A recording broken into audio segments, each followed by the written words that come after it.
morning, Sanpurna students. Today we will do history of class 8th, chapter number 1, how, when and where. In this we have done till that the British classification of history is like that. It is divided into ancient, medieval and modern history. तो ancient means पुराना, medieval means बीच का जो history है, बीच के time का part, और modern मतलब जो बिल्कुल नया है, बिल्कुल न्यू पीरियड ऑफ टाइम है. Okay, so in this it is telling कि जो डिवीजन है इनके भी बहुत ही सारे प्रॉब्लम्स थे जो कि जो ये टोटल मोडालिटी थी, जो कि कह रहे थे कि जो मॉडर्न तरीके से जिस तरीके से इसका क्लासिफिकेशन हुआ था ये टोटली मॉडर्निटी पे डिपेंडेंट था, जैसे कि साइंस से रिलेटेड था, reason, democracy, liberty and equality, ये सारी चीज़ें मॉडर्न हिस्ट्री में थी. और मिडिवल टाइम का जो था, जो मिडिवल हिस्ट्री के बारे में बताया गया, तो ये बिल्कुल ही मॉडर्न हिस्ट्री से, मॉडर्न सोसाइटी से बिल्कुल एग्जिस्ट नहीं करता था, मॉडर्न सोसाइटी में ये एग्जिस्ट नहीं कर पाता था. सो ये सारी बातें हमने इसमें पढ़ी. और ये कॉलोनियल सिस्टम हो गया था ब्रिटिश के कारण, क्योंकि इनको हमारे यहाँ मतलब इंडियंस पे ये लोग काफ़ी ज़्यादा रूल करने लग गए. उनके इंडियंस को कोई किसी भी तरीके की इक्वालिटी नहीं थी, कोई फ्रीडम नहीं था, लिबर्टी नहीं थी, इसलिए हिस्टोरियंस ने इसको, इस पीरियड को कॉलोनियल नाम दिया. Now what is colonial? Now let's start with this topic. What is colonial? In this book, you will read about the way the British came to conquer the country and establish their rule. Means इस book में chapter 2 में हम कुछ part देखेंगे कि किस तरीके से ब्रिटिश इंडिया में आए और उन्होंने हमारी कंट्री को कॉन्कर किया और वहाँ पे अपना रूल स्टैब्लिश किया, सब्जुगेटिंग लोकल नवाब्स एंड राजाज. और वहाँ के जो लोकल नवाब्स थे, जो इंडिया के लोकल नवाब्स थे और राजा थे, उनके ऊपर रूल मतलब अपना शासन किया, उनको परसुएड किया अपने लिए कि हाँ हम यहाँ पे ट्रेड करेंगे. तो they agreed. You will see how they established control over the economy and society, collected revenue to meet all their expenses, bought the goods they wanted at low prices, produced crops they needed for export, and you will understand the changes that came about as a consequence. यहाँ पे बता रहे कि किस तरीके से India में British आए और उन्होंने परसुएड किया राजाओं को और जो नवाब्स थे उनको, और अपना शासन चलाया. पहले ट्रेड चलाया, ईस्ट इंडिया कंपनी आई इंडिया में और उसके बाद ईस्ट की तरफ से आई थी. उन्होंने काफ़ी ज़्यादा कवरेज किया इंडिया को, काफ़ी सारे मतलब हर तरीके से उनको एक्सप्लॉइट करने लगे. उनके सारे एक्सपेंसेस को अपने मतलब पूरा करने के लिए, फुलफिल करने के लिए ये लोग रेवेन्यू टैक्सेस लेने लगे. और हमारी इकोनॉमी पे भी इसका असर पड़ा, हमारी सोसाइटी पे इसका काफ़ी ज़्यादा असर पड़ा. हर गुड्स को, जो इंडियन गुड्स थे उसको लो कॉस्ट में खरीद कर उनको हाई प्राइस पे बेचा उन्होंने यूरोपियंस को. इस तरह से करते करते सारा इनके पास जो हमारे यहाँ की कहा जाता है कि भारत एक सोने की चिड़िया कही जाती है ना, कही जाती थी पहले, तो हमारे यहाँ की सारी धन संपत्ति, सारा मनी पार्ट, ये सारा कुछ ब्रिटिश धीरे धीरे अपने कंट्रोल में लेते गए और ब्रिटेन पहुँचाते गए. और उसके कॉन्सिक्वेंस को हम आगे पढ़ेंगे कि उसके बाद क्या हुआ, उसके कारण क्या क्या चीज़ें हुई. You will also come to know about the changes British rule brought about in values and taste, customs and practices. और किस तरीके से ब्रिटिश रूल ने सब कुछ चेंज कर दिया, सारी चीज़ें, कस्टम्स, ट्रेडिशंस, प्रैक्टिसेस, सब कुछ चेंज कर दिया, वैल्यूज, सबके टेस्ट, सब कुछ चेंज कर दिया, सबकी पसंद बदल दी. When the subjugation of one country by another leads to these kinds of political, economic, social and cultural changes, we refer to the process as colonization. और इसी को colonization कहते हैं. ठीक है, तो इसीलिए हिस्टोरियंस ने इस पीरियड को कॉलोनियल कहा था, क्योंकि ब्रिटिश यहाँ आए, हमारे लोगों को इन्होंने परसुएट किया, हमारे राजाओं को इन्होंने परसुएट किया. और फिर परसुएट करना मतलब होता है मनाना, तो उन्होंने मनाया, काफ़ी ज़्यादा उनको ब्राइब भी किया. तो इस तरीके से उन्होंने धीरे धीरे हमारे कंट्री पर सब्जुगेट करना शुरू कर दिया. हमारे यहाँ के political, economic, social and cultural changes को इनके कारण ही बदला जाने लगा. और इसी प्रोसेस को हम कोलोनाइजेशन कहते हैं. एक कंट्री जब दूसरी कंट्री पर फुल्ली अपना शासन कर लेता है तो उसको कोलोनाइजेशन कहते हैं. ठीक है, You will, however, find that all classes and groups did not experience these changes in the same way. Her classes, her groups, हर धर्म, हर जाति पे ये same effect नहीं डाला था. ये colonization सब पर same way से changes नहीं लाया था. That is why the book is called our pasts in the plural. और इसीलिए इस बुक को our pasts का नाम दिया गया. pasts plural में लिया गया है.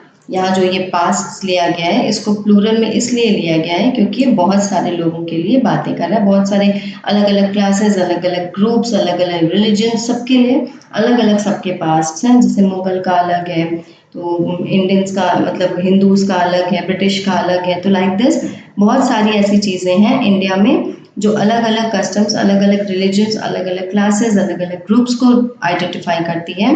रिकग्नाइज करने के लिए इसको पास्ट कहा गया है. ठीक है, क्योंकि पर्टिकुलर ये किसी एक का नहीं है पास्ट, ये सबके बारे में यहाँ पे बताया गया है. ओके, सबके पास्ट के लिए कहा गया है.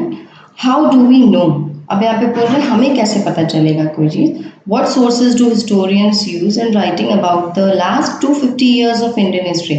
अब यहाँ पे historians को कैसे पता चलता है कि 250 years पहले क्या हुआ था इंडिया में, क्या चीज़ें हुई थी. तो ये क्या सोर्सेज है जिससे कि historians को ये सारी बातें पता चलती हैं और वो कैसे इस बारे में लिख पाते हैं. Administration produces records. Administration produces records means पहले ब्रिटिश को बहुत ही इंटरेस्टेड रहते थे, वो कोई भी चीज़ रिटन में रखते थे हमेशा. तो one important source is the official records of the British administration. British administration में हमेशा ब्रिटिश लोग जो हैं, जो ऑफिसर्स होते थे, वो सारी चीज़ें रिटन में रखते थे as a record for further future use. The British believed that the act of writing was important. उनके हिसाब से राइटिंग पार्ट बहुत ही ज़्यादा इम्पोर्टेंट होता था. हर चीज़ वो, हर इवेंट को लिख के रखते थे, हर रिकॉर्ड, हर चीज़ का रिकॉर्ड बना के रखते थे. Every instruction, plan, policy, decision, agreement, investigation had to be clearly written up. Means जो भी वो लोग कोई भी डिसीजन लेते थे, कोई भी अग्रीमेंट बनाते थे, कुछ भी पॉलिसी बनाते थे, प्लान करते थे, किसी भी चीज़ को इन्वेस्टिगेट करते थे, वो सारी चीज़ें रिटन में होती थी उनके पास. Once this was done, एक बार ये चीज़ हो गई, things could be properly studied and debated. और फिर उसके बाद ये चीज़ें अगर एक बार लिख दी गई तो उसके बाद ये आराम से हम इसको स्टडी कर सकते हैं और इस पर डिबेट कर सकते हैं regarding the event. This conviction produced in administrative culture of memos, notings and reports. और इस तरीके से ये सारी चीज़ें होने लगे, मतलब हर चीज़ नोट किया जाने लगा, मेमोज बनाए गए, रिपोर्ट्स तैयार किए गए. एक तरह से सब चीज़ें मिला जुला कर यहाँ पे कहा गया है कि ब्रिटिश एडमिनिस्ट्रेशन ने रिकॉर्ड बनाया हर चीज़ का, हर इवेंट का, हर पॉलिसी, हर अग्रीमेंट का रिकॉर्ड बनाया. The British also felt that all important documents and letters needed to be clearly preserved. और उनका मानना था कि जो भी चीज़ें रिटन में है, जो इम्पोर्टेंट डॉक्यूमेंट्स हैं, लेटर्स हैं जो इम्पोर्टेंट, वो सारी चीज़ों को हमें प्रिजर्व करके, संभाल के उसको रखना होगा. ब्रिटिश का ये भी मानना था. So they set up a record rooms attached to all administrative institutions. और हर एडमिनिस्ट्रेटिव इंस्टीट्यूशंस के पास एक रिकॉर्ड रूम्स हुआ करता था जहाँ पे ये सारी चीज़ें सेफली रखी जाती थी, हर इम्पोर्टेंट डॉक्यूमेंट्स और जो सारे इम्पोर्टेंट लेटर्स होते थे वो सब कुछ. The village tehsildar office, the collectorate, the commissioner's office, the provincial secretariats, the law courts, all had their record rooms. और इन सब के record rooms हुआ करते थे जहाँ सभी चीज़ों के records रखे जाते थे. Specialized institutions like archives and museums were also established to preserve important records. और काफ़ी सारे archives और museums भी बनाए गए ताकि ये सारे important records वहाँ पे रखे जा सकें. Letters and memos that moved from one branch of the administration to another in the early years of the 19th century can still be read in the archives. और अभी भी वो सारे letters और memos जो एक ब्रांच से administration के एक ब्रांच से दूसरे ब्रांच में जाते थे पहले के टाइम में 19th सेंचुरी में, वो सारे के सारे अभी भी archives में रखे हुए हैं. You can also study the notes and reports that district officials prepared or the instructions and directives that were sent by officials at the top to provincial administrators. Means यहाँ पे बता रहे हैं कि वो सारी चीज़ें, वो सारे रिकॉर्ड्स जो भी हुआ करते थे, इंस्ट्रक्शंस, रिपोर्ट्स, नोट्स, वो सारी चीज़ें अभी भी प्रिपेयर करके रखी हुई है, संभाल के केयरफुली रखी हुई है। जो ऑफिशियल्स प्रिपेयर करते थे, जो इंस्ट्रक्शंस देते थे, जो डायरेक्टिव्स भेजे जाते थे ऑफिशियल्स के थ्रू, वो सारी चीज़ें अभी भी रिकॉर्ड की तरह रखी हुई हैं। In the early years of the 19th century, these documents were carefully copied out and beautifully written by calligraphists. कैलीग्राफिस्ट क्या है? ये एक वे है लिखने का, राइटिंग करने का एक तरीका है जो कि बहुत ही खूबसूरती से लिखा जाता है, बहुत ही सुंदर हैंड राइटिंग होती है इसकी, तो उस तरीके से उसको लिखा जाता है, इसलिए इसको कैलीग्राफी बोलते हैं। जो कैलीग्राफिस्ट होते थे वो ये चीज़ें करते थे, वो ये लिखते थे। तो अब हम यहाँ पे क्या पढ़ रहे हैं? In the early years of the 19th century these documents were carefully copied out. और ये जो इम्पोर्टेंट डॉक्यूमेंट्स हैं 19th सेंचुरी के स्टार्टिंग में इसको कॉपी किया जाता था, क्योंकि उसको बहुत ही खूबसूरती से लिखा जाता था कैलीग्राफिस्ट के through, that is by those who specialized in the art of beautiful writing. By the middle of the 19th century with the spread of printing, multiple copies of these records were printed as proceedings of each government department. Now the process of printing came into being, means multiple copies हो सकती थी उससे, printing process आ चुका था, printers आ चुके थे, तो इस तरीके से अब लिखने की ज़रूरत नहीं पड़ती थी। अब मल्टीपल कॉपीज करने के लिए अब कैलीग्राफिस्ट की ज़रूरत नहीं होती थी, अब प्रिंटर से मल्टीपल कॉपीज निकाली जाती थी इंपॉर्टेंट डॉक्यूमेंट्स की for further proceedings of each government department. Okay, surveys become important. अब सर्वेज भी बहुत ज़्यादा इम्पॉर्टेंट हुआ करते हैं। The practice of surveying also became common under the colonial administration. और कॉलोनियल एडमिनिस्ट्रेशन जब ब्रिटिश रूल था उस वक्त सर्वेइंग करना भी एक इम्पॉर्टेंट काम था, एक इम्पॉर्टेंट पार्ट था, प्रैक्टिस थी। The British believed that a country had to be properly known before it could be effectively administered. अब ब्रिटिश का मानना था कि कंट्री को अगर हमें उस पर रूल करना होगा तो उसके लिए हमें प्रॉपरली उसको चेक करना होगा, उसको तरीके से पूरा इफेक्टिवली एडमिनिस्टर करना होगा उसको मतलब समझना होगा कि एक्चुअली इस कंट्री में क्या चीज़ें हैं, डीपली स्टडी करना होगा उस कंट्री के लिए। ठीक है। By the early 19th century, detailed surveys were being carried out to map the entire country. और फिर जब 19th सेंचुरी के अर्ली 19th सेंचुरी में ही डिटेल सर्वे किया गया इस चीज़ का पूरी कंट्री को लेकर, और पूरी तरीके से एक मैप बना लिया गया, मतलब पूरा स्ट्रक्चर समझ में आ गया कि किस तरीके से कंट्री में कहाँ पे क्या चीज़ें हैं, सारा लैंड और कहाँ कहाँ क्या है, कहाँ कहाँ फील्ड्स हैं, कहाँ कहाँ खेत हैं, ये सारी चीज़ें ब्रिटिश ने सर्वे कर ली। In the villages revenue surveys were conducted. और विलेजेस में रेवेन्यू सर्वेज किए गए।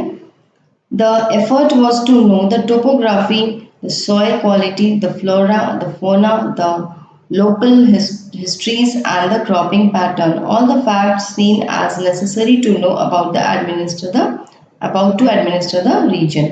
मीन्स कहीं किसी भी पार्ट को उस पर एडमिनिस्टर करना हो, उस पर कंट्रोल करना है, तो उसके लिए उनको सब चीज़ें जानने की ज़्यादा ज़रूरत थी। जैसे उन्होंने एक रेवेन्यू के लिए भी सर्वे किया बहुत सारे गाँवों में, जैसे उन्होंने एफर्ट क्या डाला, टोपोग्राफी मतलब वहाँ की फील्ड कैसी है, वहाँ की मिट्टी कैसी है, वो सारी चीज़ें, जो सॉइल क्वालिटी है, flora fauna, animals, flowers, plants, और वहाँ की पर्टिकुलर लोकल हिस्ट्री और क्रॉपिंग पैटर्न क्या है, किस तरीके से क्रॉप ग्रो किया जाता है, वो सारी डिटेल्स ब्रिटिश को सर्वे करनी पड़ी, मतलब ताकि वहाँ पे वो एडमिनिस्टर कर सकें। From the end of the 19th सेंचुरी census operations were held every 10 years।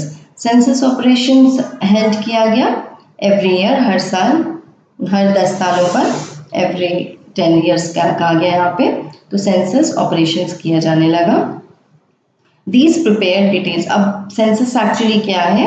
These prepared detailed records of the number of people in all the provinces of India, noting information on castes, religions and occupations। Means census means total population, means India में population क्या थी, कौन सी job कौन कर रहा है, वो किस कास्ट का है, किस रिलीजन का है, क्या ऑक्यूपेशन है, ये सारी बातें सेंसस के थ्रू उनको सर्वे करना था, तो इस तरह से उनको ये सारी बातें पता चलती थी।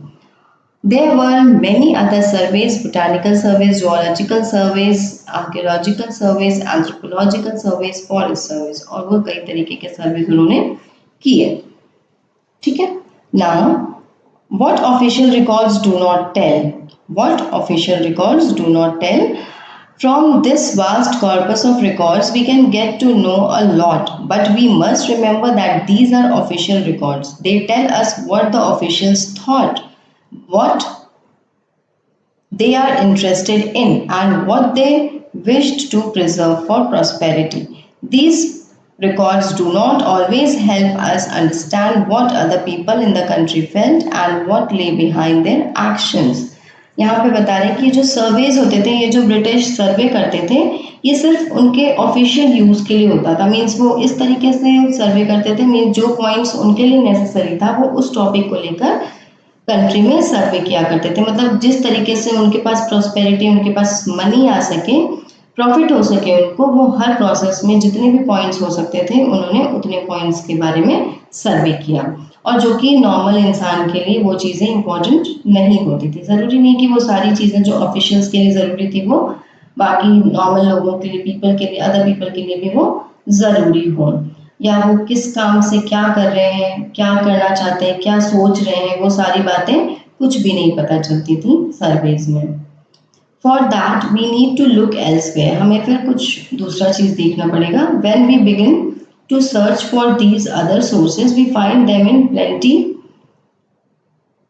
through they sorry though they are more difficult to get than official records, क्योंकि एक ऑफिशियल रिकॉर्ड्स पा लेना बहुत ही मुश्किल था, इसलिए वो अदर सोर्सेज ढूंढते थे जो कि उनको ढूंढने में काफ़ी ज़्यादा स्ट्रगल करना पड़ता था। We have diaries of people, लोगों की डायरीज से काफ़ी सारी इंफॉर्मेशन मिलती हैं। Accounts of pilgrims and travellers, autobiographies of important personalities and popular booklets that were sold in the local bazaars. As printing spread, newspapers were published and issues were debated in public. Leaders and reformers wrote to spread their ideas. Poets and novelists wrote to express their feelings. यहाँ पे जो कई चीज़ें होती हैं हमें कई बार लोगों की डायरीज से पता चलती थी, या पिलग्रिम्स या ट्रैवलर्स के थ्रू पता चलती थी। कोई कहीं गया है उसके बारे में वहाँ पे स्टडी किया उसने। ऑटोबायोग्राफीज, जो इम्पोर्टेंट पर्सनैलिटीज़ थी उनके बारे में ऑटोबायोग्राफीज जो होती थी उनके थ्रू पता चलता था। तो उस तरीके से लीडर्स और रिफॉर्मर्स जो हैं अपने आइडियाज़ स्प्रेड करते थे लिख कर, उस पर डिबेट होता था पब्लिक में। प्लस जो पोएट्स और नॉवलिस्ट थे वो भी अपनी फीलिंग्स एक्सप्रेस करने के लिए लिखते थे और वो अपने आइडियाज स्प्रेड करते थे। All these sources however were produced by those who were literate, और ये सारी चीज़ें किसके द्वारा होती थी? ये लिटरेट लोग, पढ़े लिखे लोगों द्वारा होती थी, क्योंकि जो पढ़े लिखे नहीं है वो क्या लिख पाएंगे, वो क्या समझ पाएंगे। तो for that these were done by literate people. From these, we will not be able to understand how history was experienced and lived by the tribals and the peasants, the workers in the mines, or the poor, or the on the streets. Getting to know their lives is a more difficult task. अब इन सब चीज़ों से हमें peasants, ये जो tribals हैं, peasants हैं, जो किसान हैं, इनके बारे में हमें ज़्यादा कुछ पता नहीं चल पाएगा। इनकी लाइवलीहुड कैसी थी, ये कहाँ रहते थे, किस तरीके से रहते थे, ये सारी बातें जानना बहुत ही डिफ़िकल्ट है। वो जो पुअर गरीब लोग गलियों में, सड़कों पे रहते हैं, जो वर्कर्स माइंस में काम कर रहे हैं, उनके बारे में हमें डिटेल बिल्कुल नहीं पता चल सकती थी। That's why it is very difficult task. Yet this can be done if we make a little bit of effort, और हम ये काम कर सकते हैं अगर ज़रा सा हम थोड़ा एक्स्ट्रा एफर्ट लगाएं। When you read this book, you will see how this can be done, और जब आप ये बुक पढ़ेंगे तब आपको पता चलेगा कि ये चीज़ कैसे हो सकती है। So this is all about the lesson. Thanks for listening me. That's all for today.